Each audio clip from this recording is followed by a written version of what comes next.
Good evening and welcome to the Bard Graduate Center. My name is Drew Thompson.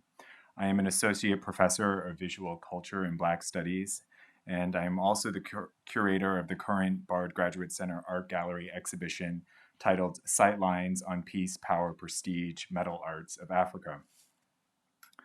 I have the distinct pleasure of introducing tonight's interlocutors, Maaza Mengiste and Christian Crouch. Sightlines on Peace, Power, and Prestige positions exhibition design at the center of the display of the arts of Africa. At the center of this effort was the question, how do you display historical and contemporary African art alongside one another? To help answer this query, we engaged the art and architectural firm ADWO, run by Emmanuel Imasu and Jen Wood.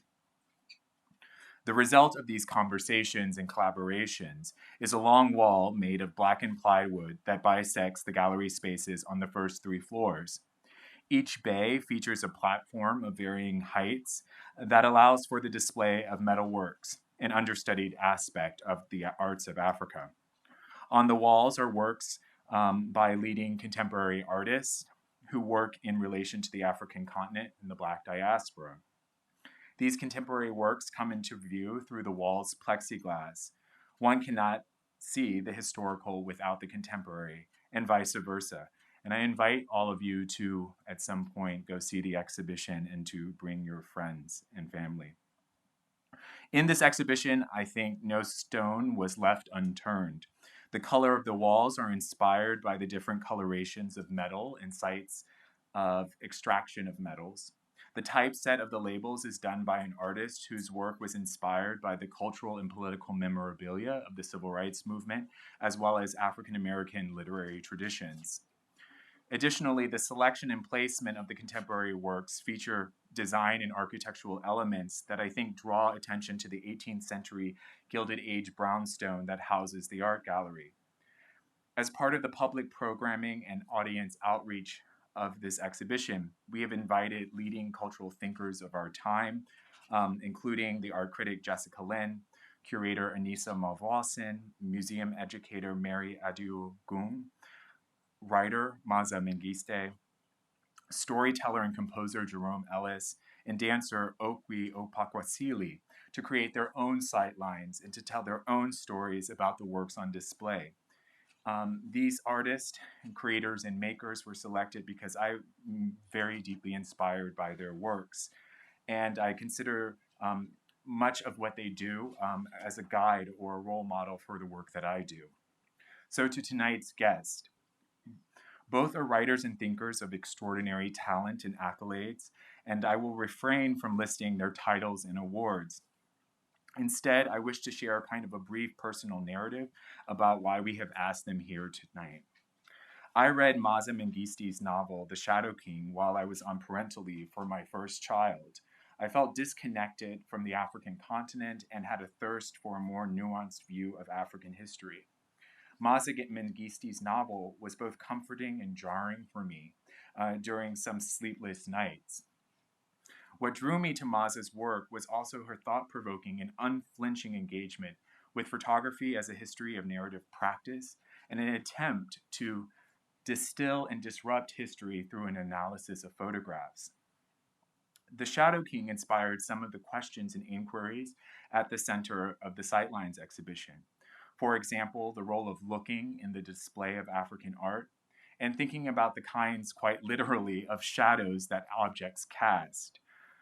Thank you, Maaza, for joining us this evening, and thank you for the gift of your writing. I think your work creates such a critical and vital space to think about hard questions related to the lasting imprint of colonialism, but you also chart for us as readers new pathways of liberation and solidarity.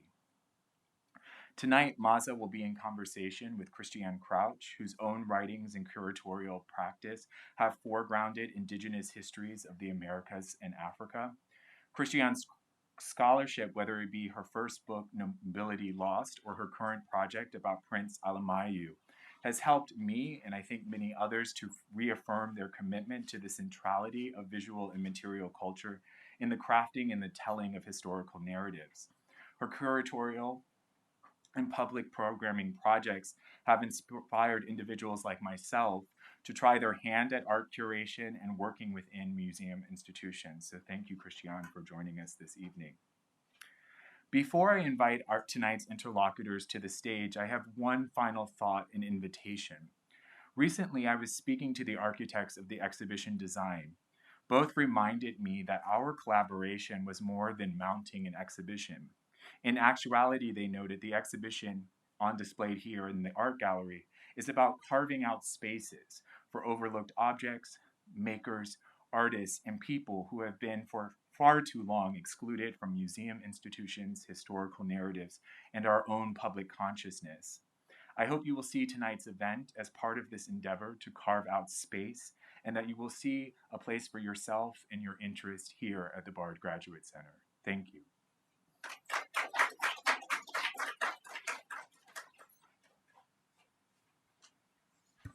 Thank you so much, Andrew. And it's really a pleasure and an honor to be here and to have been invited to be part of Sightlines. I have learned tremendously going through the exhibition and listening to some of the other artists' contributions. If you have not gone, I highly encourage you to do so. And if you have gone, go again, because it continually gets added on. I chose for my Sightline, I months and months ago drew, and Andrew reached out to me, and there were two objects that caught my eye on the list of things that would be available. One is what you see here on the left, Sade Makonan's Astral Sea. And the one on the right is a water ring from Liberia, the Nitian. When you look at the Nitian from the gallery space, when you're right in front of it, you will be able to see through the glass to Astral Sea. And that was my Sightline. I won't say too much more about this. Maybe we can just play my reading and then I can talk more about it later.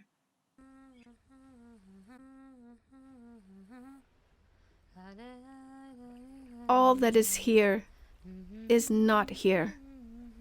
What has form also has no form.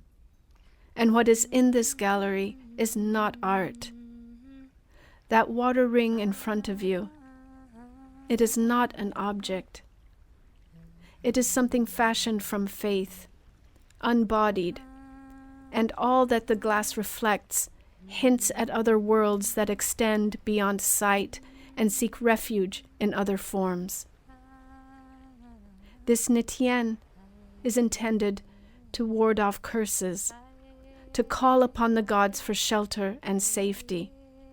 It is made of bronze or other metal alloys, the years and the elements burnishing it a lovely green. It carries the water spirits from the river to the city.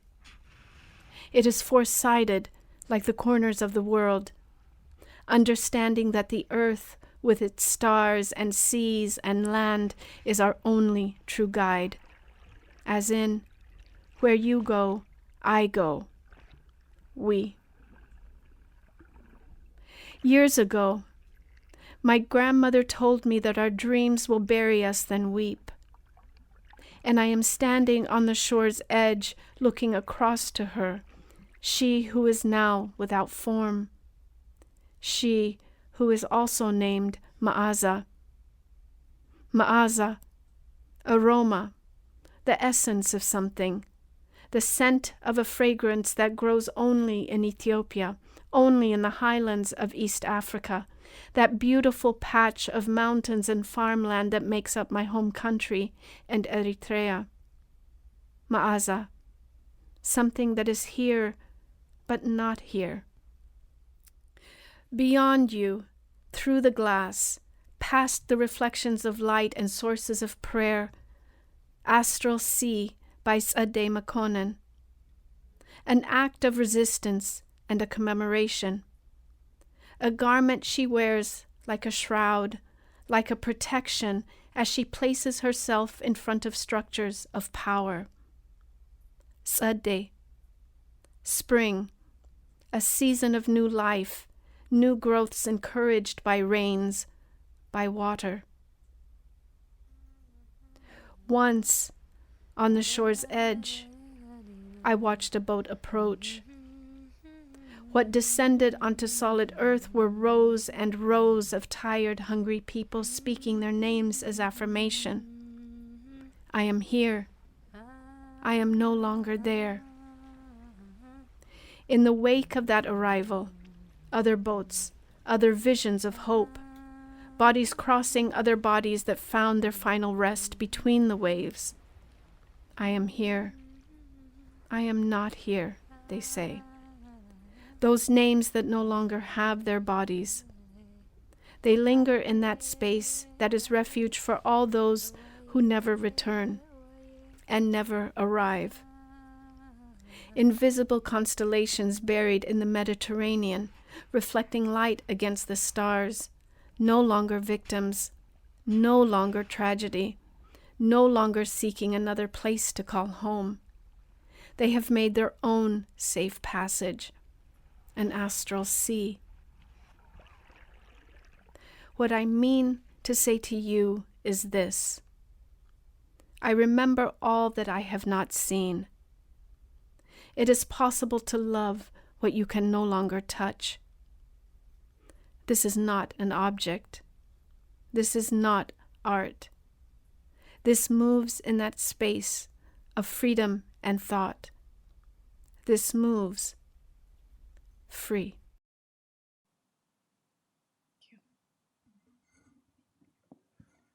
This is not an object. This is not art.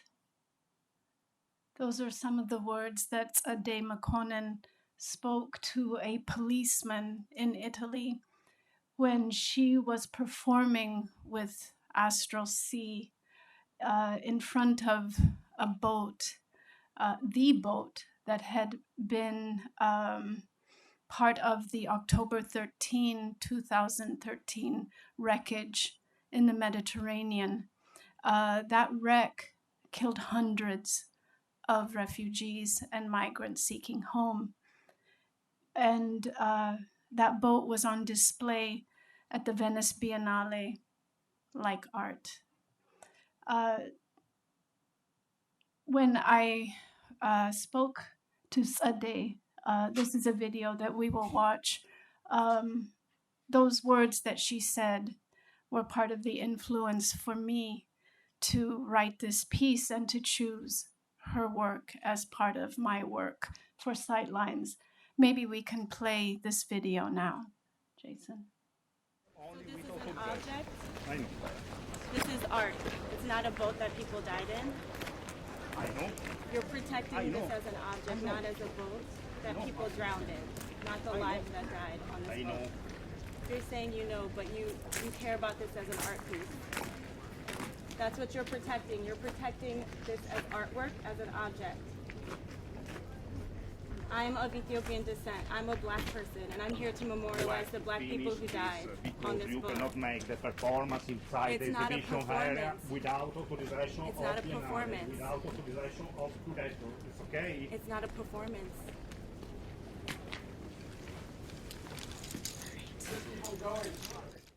Thank you, Jason. The person filming this is a mutual friend of Sade and I, Dagmawi Yimur. Dag is one of the people that left Ethiopia, crossed the Sahara, ended up in Libya, and ended up in the gulags for much longer than he anticipated. Made it on a boat, made it through the Mediterranean, somehow survived, and is now a filmmaker in Italy, documenting the stories of migrants and refugees, and also the fishermen that have been arrested for helping people on the boats off the coast of Italy. Dag, when the full extent of that shipwreck of October 13 really hit so many of us, he decided to make a video that commemorated the hundreds of people who died. In Ethiopian culture, our names all bear a meaning, and we walk not only with our names, but with the meanings of our names through our lives. He wanted to honor that. And I would like to show this video that was also an influence on me for the writing of this piece that you just heard. But I'm almost sure it also influenced Sade. When you see it, you might be able to tell. This is spoken in Tigrinya, and there is English translation. Thank you.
ብህይወት ኣለኹም ድሒንኩም መቕጻዕትኹም ኮይኑ ግን ድምፆም ኣውያቶም ክትሰምዑ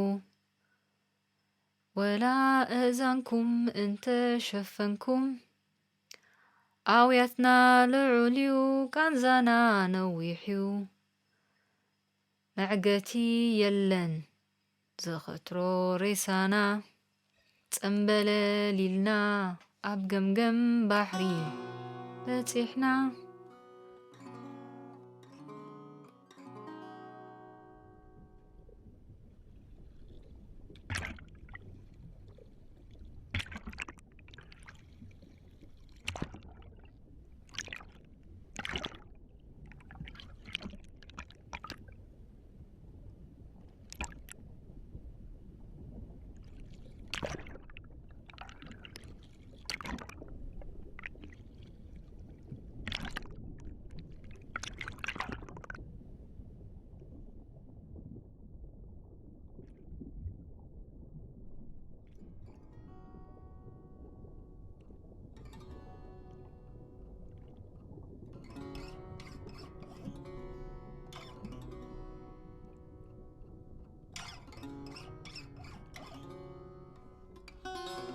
ኣቱም ፖለቲካውያን መራሕቲ ኣፍሪቃ ኣብ ታሪኽ ክትነብሩ ኢኹም ከምቶም ዘይክእሉ ዘይብሎም ዓቕሚ መራሕቲ ናይ ዘመን እዚ ብሰንክኹም ህዝቢ እሃድም ሓዘን እበዝሕ ትእውጅዎም ሕግታት ግን ኣብ ውላድኩም ኣይተውዕልዎምን ኢኹም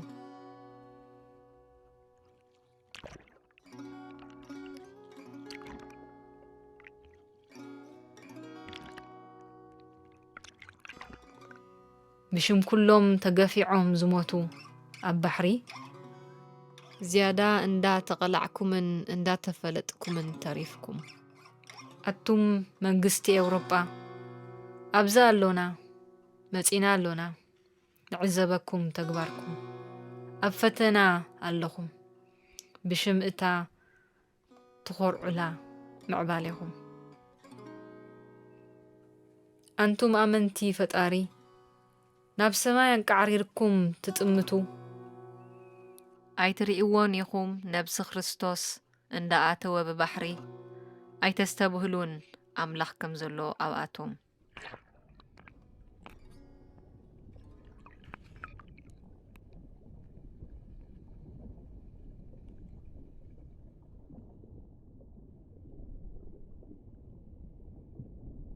ንስኺ ግን ኣንቲ ንእሽተይ ደሴት ሕቶና ናዓኺ ኣይኽበድኪ ካብ መጠን ንላዕሊ ዓቅቢ ፍጥረትኪ ከም ቀደምኪ ዝኾንክና ናይ ድሕነት ኩርናዕ መሳኺን ወለድቲ ተፈሪድኩም ንመጻኢ ሃለዋት ደቅኹም ክትሓቱ ብሂወት ዶ ኣለዉ ወይስ ሞይቶም ክትብሉ ሓደራ ዳሃይ ግበሩ ኣብ መቃምቕ ባዕሪ ከይህልው ጸውዕዎም እንተ መለሱ እንተ ሰምዑ ተንትንሎም ትርጉም ኣስማቶም ንዘልዓለም ኣድምጽዎም ኣስማቶም ንዘልዓለም ኣድምጽዎም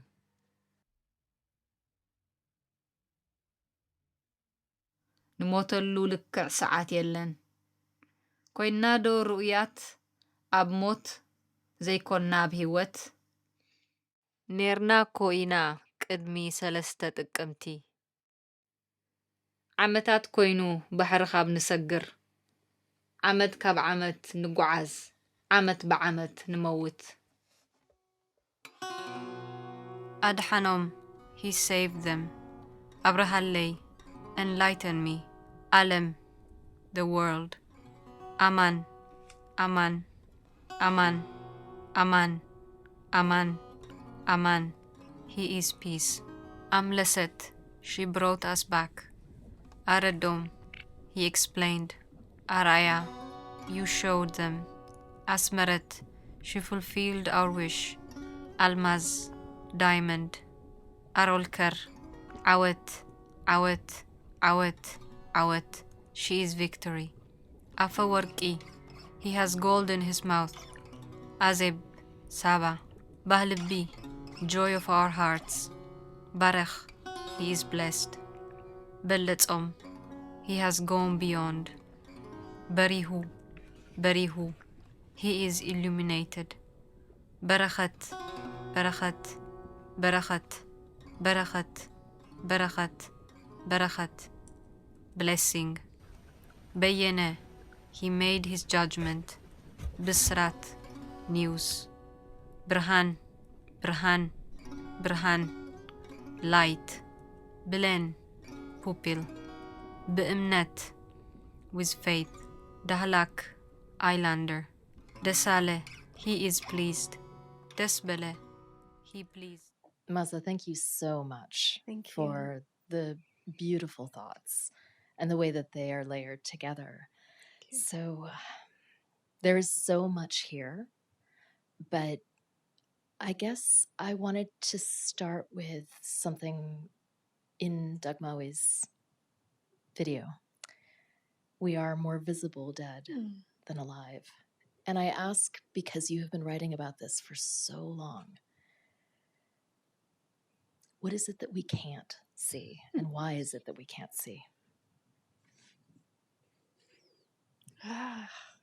If I knew that, um, I think I've just come to realize that the world will pay attention to those people they recognize as their own, or that they think are most like them. And people seeking asylum, people seeking safe places to exist, have been depicted for so long as invaders that it's easier to turn away. We don't pay attention to the deaths anymore either. I think the October 3rd shipwreck was a marker, and yet there have been so many more. The Mediterranean is a cemetery, and we don't hear about it so much now. I think part of it is that, there's so many other things that continue to happen in the world. There's so much that our hearts can bear. But at the same time, it feels easier to look away. And I think my question throughout this humanitarian crisis, and I think a crisis of conscience for Europe and other places that resist accepting migration, I think the question for me has been, how can we continue to bear witness when it is so much easier and so much more comfortable to look away? Yeah, and I don't know if the things I have written have made a difference, frankly. I don't know if the things that we write, that so many are currently writing right now with all the different crises happening around the world, I don't know if they make a difference. I feel sometimes that we talk in our own echo chambers, but at the same time, I think that there is a value in those echo chambers. And I do think that we need to sustain and support each other. But I think we do the work that we do as writers and artists so that these things do not happen in silence. And if that is any type of consolation, I think that that is what we do. It's interesting to think that that sense of witnessing, because, when I was considering the title Astral Sea, which obviously thinks of sea and water, and the show has direct references to the work of the wonderful Christina Sharp, and this point that she has made in The Wake about water retains memories. Mm-hmm. Water is witnessing. Water holds the truths that we would rather evade. And so thinking about this in relationship to Astral Sea, are there ways in which we are implicated if we think about ourselves as water, right? Mm-hmm. So I was thinking about the sound that underlies your sightline, that comes from the video, the water, the wave, and remembering we are mostly water ourselves. Mm-hmm. So is there a way in which maybe achieving that empathy is in being able to find where we are ourselves, that element? Yeah, that's a really good question. I, on a very basic and biological, in that biological sense, we are mostly water. But what's interesting in Christina Sharp's work, how she mentions that water contains memories. But, Toni Morrison has also talked about that the water will always remember its own paths. The water will always bend in the direction of its memories. And I'm paraphrasing badly. But it strikes me that this is also the way that we move towards in the world. that we bend towards comfort. We look for safety. We look for pockets of quiet and silence. It's not natural for us to be completely inundated with danger, noise, and disruptions all the time. We know what it does to our nervous systems. We've had enough doctors talking about that. Like, we need equilibrium. And to see people getting on these boats seeking a life more stable, a life more quiet, a life that is more has more pockets of safety is the most natural thing. I was thinking about this Nitien and the way that you can see through the glass, you can see astral sea. But what was so fascinating for me once I physically got into the gallery and walked through the spaces was the way that glass, like water, also reflects. And this exhibition is so beautifully curated and built that it recognizes, I think, the power of reflection, the power of what we see, but what is not in front of us.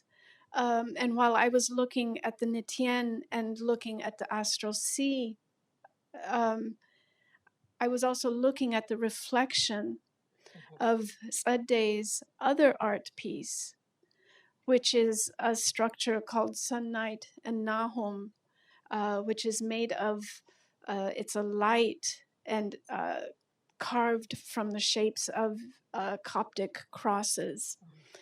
And that was coming through into my field of vision, into my sightline. And I found that a powerful reminder of the reflective powers of water and glass, but also this idea of memory, that so much of the way we look at things is based on the shadows of memories, the reflections of other moments that are constantly in our line of vision. And what was also interesting, and I couldn't find a way to put it into my piece, was that right next to the Nitien, when you go up to the gallery, is an object that is shaped like it's an axe, a scepter. I don't know how to say that word. Scepter. And that was also interesting. This thing shaped like an object of both utility and destruction, that it is always in the periphery of what we are looking at, that always in this space of safety and memory is power, in one way or another. And I find this exhibition extraordinary. If I really hope all of you can go, but to me, this is the way that it is the story of the sea. It is the story of migration, both the hope that's contained in that ring, the idea of protection of something salvaged from astral sea, and this power that's always right there. It's interesting because, one, I know that astral sea's reflective shards are made from the negative space cut out from the Coptic crosses, which we can come back to in terms of thinking about the seen and the unseen in archives. In listening to your sightline while looking at that installation shot, one of the things that really struck me was that the Nitien is from Liberia, right? And Sadeh is Ethiopian American.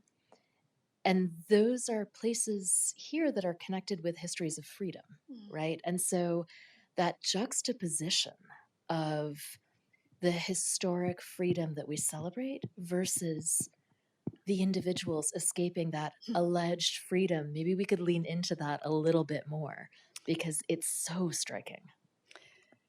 Yeah, I mean, these places are symbolic. Liberia is symbolic for its notions, ideas of freedom, for African Americans.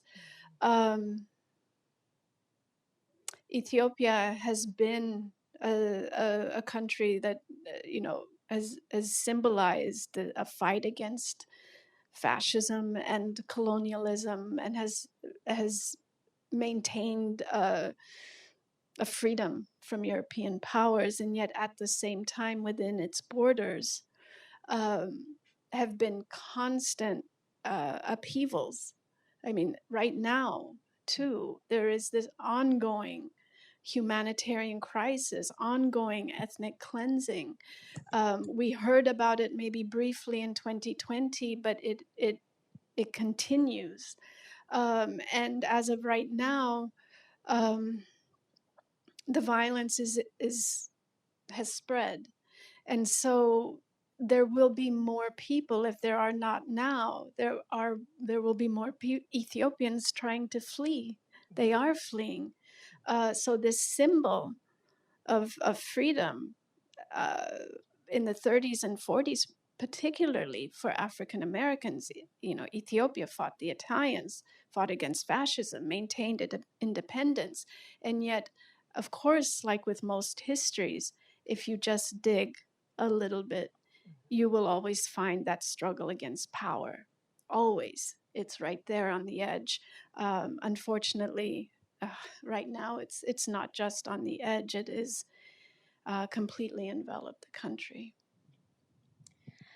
I wanted to read a line from one of your short stories, which a different line than the one you used in the Sightline about what your grandmother had said. So this is from your short story, Nepenthe.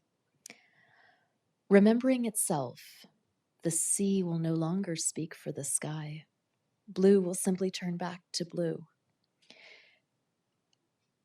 Astral C1, which we saw in the video in Venice, is on a blue background. Astral C3, which is in the show, which Tzadeh used in a memorialization in front of Buckingham Palace, is black. And I know that she's spoken about blue and black as colors of water. And so I wanted to hear you say more about blue will simply turn back to blue. That idea that the sea does not have to speak for the sky, because there's a tension there between, I think, what you're saying. There's both a complement to what you're saying with what Tzadeh's work is doing, but a tension as well, because she's, through the title Astral Sea, through the reflection, through the fabric and the mirror, really bringing a dialogue between water and sky. So what is the break there?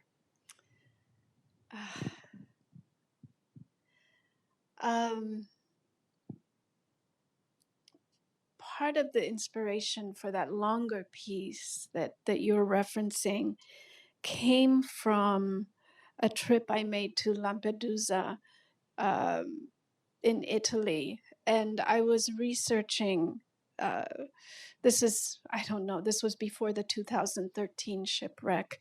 I was researching the stories of people who live in Lampedusa. I was very interested in the Italian residents, like what was happening to their town, what is it like to be in this place.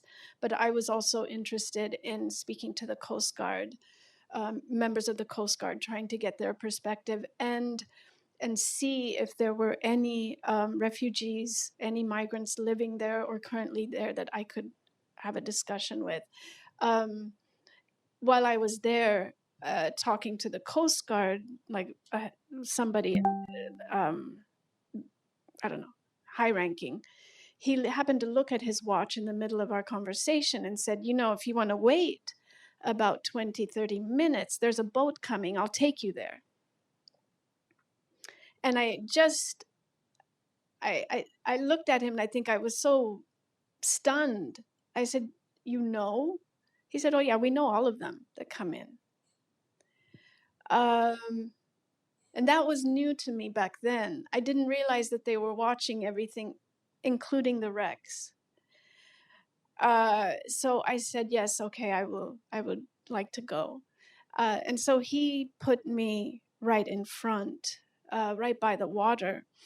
And there were a lot of humanitarian workers behind me, a lot of journalists. This was hot news back then. This was a migration crisis. I choose to call it a humanitarian crisis on the part of Europe. And when the boat was coming, I think I was maybe the only African on the shore. Everyone else was white European. And when the boat got close enough and people saw me, and I think East Africans recognized me as one of them, they were waving. And then when they got off the boat, I was astonished that to a person, they were dressed in clean clothes. And I knew what the journey was like because of friends of mine who had made that journey before. I know that they were already in prisons. And I mentioned this to my friend Doug Maui, the filmmaker, who had also been on one of these boats. And there is a photograph quite randomly that a news station had caught of a boat coming in many years before that. And it happened to be Doug Maui's boat. So just on a news clip, you can see him very briefly as he's coming to shore. It's a coincidence. And I watched that and I noticed that he had a clean shirt. So I asked him later about this. How is this? And he said that everyone, when they make this journey, saves one item of clothing if they can, and they keep it clean so that when they step onto European soil, they can feel human again. And I asked where he got his clean shirt, because the Libyan police and human traffickers had taken everything from him, including shoes. He had spent most of prison barefoot. But he had this clean shirt, and he said that someone had let him borrow another shirt, the other extra shirt they had, so he could do the same.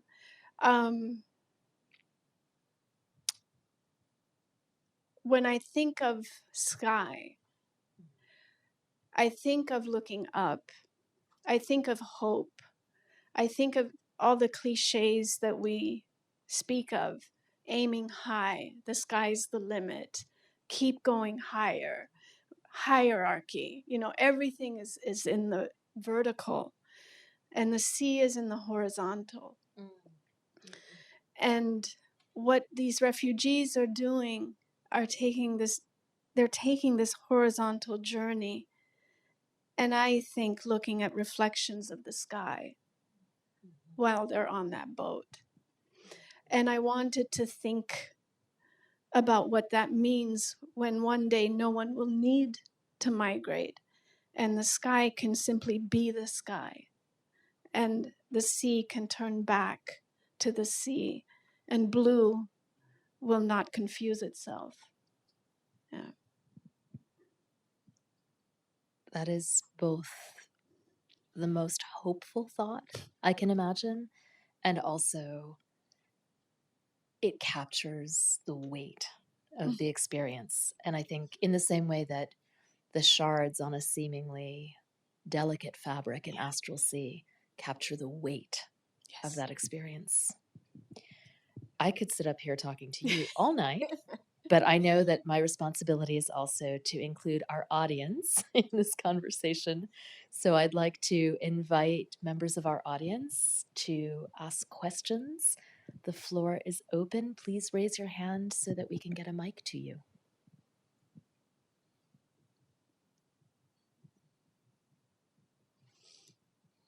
Okay, so I'm going to ask you a couple of questions. Bear with me. Be patient with me. Thank you. So everyone here, besides me, probably remembers the writer who wrote about the Holocaust in the middle of the 20th century, and about how he warned not to try to turn people's memories immediately into art. Just give it some time. And your objection to the display of the ship that brought 200 plus people to their death. Your objection and your friends, I guess, protest is partly I guess you're opposed to taking an artifact and turning it into an entertainment display. I mean, and am I right in thinking that? And what I was wondering is, I mean, when I tried to prepare for this talk of yours, I knew I'd have the chance. I read part of Shadow King last night, just a little bit, and I read part of the book you edited on the international crime, from the International Crime Series, I believe you edited. And I was interested because in those stories, the characters are trying to deal with their pain emotionally, whether it's a bump on the road, which is like driving over, I guess, a dead body, or in one of your stories or that you edited in that book, or and do you think that boat and does that help anyone get over the is it a tribute, or is it a tribute, Well, or is it just a gross pretentious artifact that's for the entertainment of the Venice Biennale going public? B. It's B. But the boat didn't belong to the artist that took credit for it. This was a particular Italian artist's exhibition. And it was, I forget his name, but it's as if, I mean, it's not as if, he took this boat and put his name on it, and then just chose to display it without any intervention on that boat, without doing anything to it, just putting it there for people to see with his name on it. That boat is a coffin. It is a graveyard. And I'm disgusted by that display at the Venice Biennale. But I mean, in particular, and Sade hints at this, it's on Italian soil, and the history between Italy and Ethiopia is so fraught. And the racism of Italy, it just has been apparent for decades, but they haven't grappled with how to speak of Africans and Black people. They never have. So this boat on display at the Venice Biennale on the grounds of a former colonizing force is just wrong. Yeah. I'll just add the title was Barca Nostra. Yeah. I just wanted to add that ship was returned to Sicily and to become a memorial. The ship that was shown. Yeah. And I would hope that it's an endeavor between Italians and former refugees and migrants. I will tell you from my conversations with people, residents of Lampedusa, that they are actively trying to create these kinds of cooperatives and collaborations. And there are various festivals, film festivals. There's a museum that is starting. So there is that kind of grassroots work.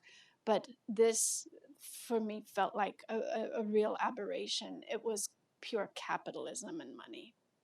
Yeah, thank you for that.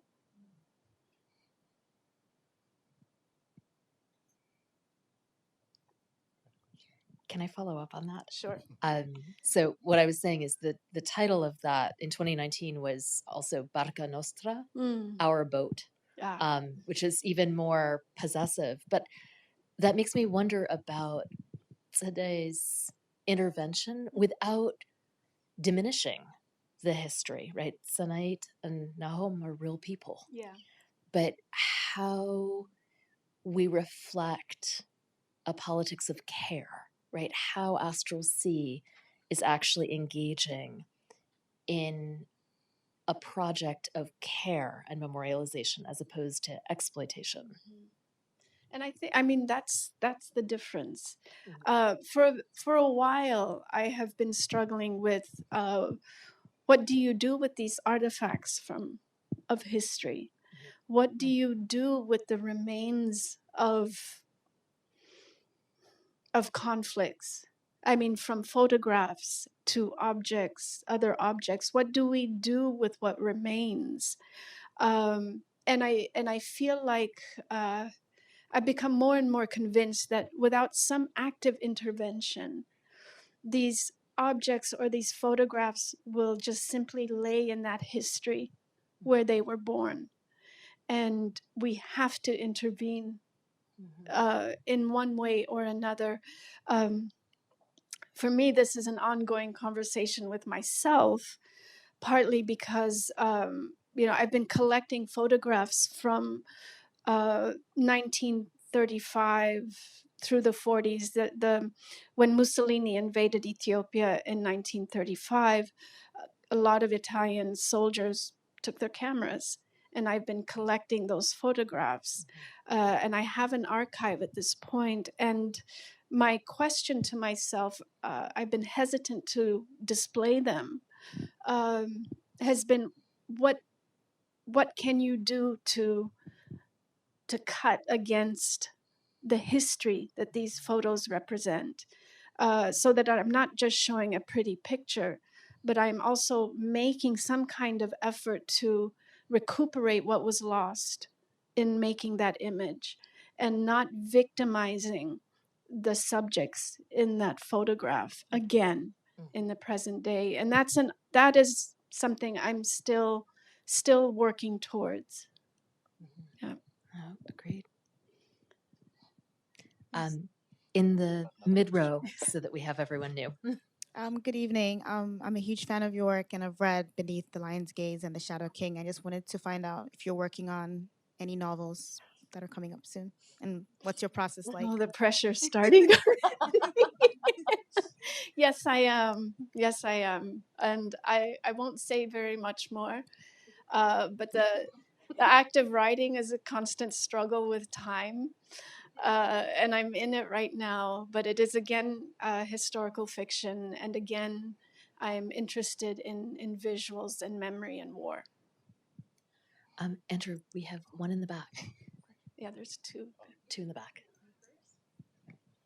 Hi, Maaza. I'm wondering if you can talk more about the importance of naming those we've lost. So you mentioned the importance of names in Ethiopia and the names you're given, but I also am thinking about through tragedy and crisis, especially to Black people across the diaspora, how important it is to speak out their names.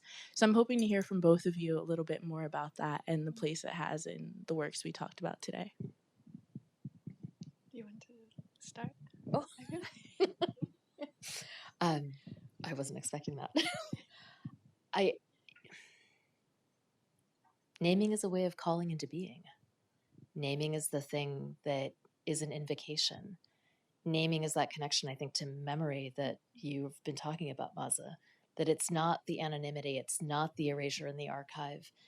Naming correctly, the sounding is, to me, an invocation of the ancestral and bringing it back into being. And so, in thinking about Maaza, flower, or Aine, which is my eye, my third spiritual eye, which was the name my grandmother gave me. These are ways of forging connection across time and place that are infinitesimal and also universally expansive. I think you said it really well. But I've naming grounds you. I mean, quite literally grounds you in a lineage of people that you may know or you may not know, except by their names. I know in Ethiopia, one of the first things that I was taught, I think that a lot of children were taught, was our names and let's say our father's names. My father's first name is my last name. His father's first name is his last name. So if I can say 6, 7, 8 names down, I've learned that many generations. And that's how we would memorize these. Because if you could do that, you understood who you were. And I find that, like you were saying, it's a lineage, it's a history. And names in Ethiopia can tell you so much about, let's say, where a person is from, what religion they are, and all of, what language they speak. And that becomes important. There are several moments, both in The Shadow King, but also in Beneath the Lion's Gaze, where characters are told to say their name, to speak it out, so that those who are trying to kill them will understand who is in front of them. And for me, a name is when your body is gone, your name still lingers. And each time it's spoken, you live. And that is still important to me. Hi, I'm thinking a lot about the body being a vessel for water and therefore being a vessel for memories, and putting that in conversation with the sea and sky reflecting one another. And I guess it's kind of prompting me to see us as individuals, but specifically individuals of color, constantly being a reflection of memories of those before us. And that kind of calls me to question again, when are we just ourselves? When are we able to just be Black, just be blue, just be the sky, just be the sea? When are we just ourselves? And is it even okay to just want to be an individual when there is such a vast history that is already unknown before you, that might even be unknown to ourselves? I think I'm just curious to know your stance on that. Thank you for that. I think part of what you're asking is about the burden of history, the burden of always remembering the traumas that are contained, whether it's in our names or our histories. And I think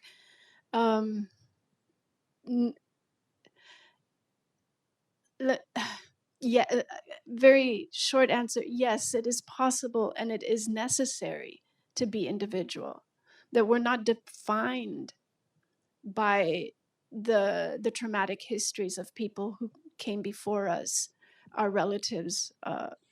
We're not defined by that, but I feel that those memories, or the histories that we understand, that we walk through as we go through our days,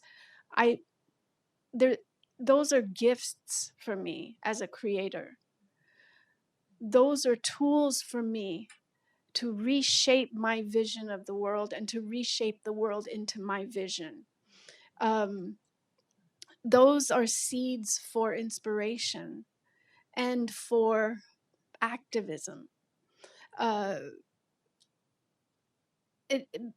Yeah, and I think your question is such a good one, because these are questions that I have been asking, that are we more than this thing that seems to define what it means to be Black in the United States? Am I more than my history of migration, or my history of revolution, or the history of my grandparents' generation, which was the Italian war?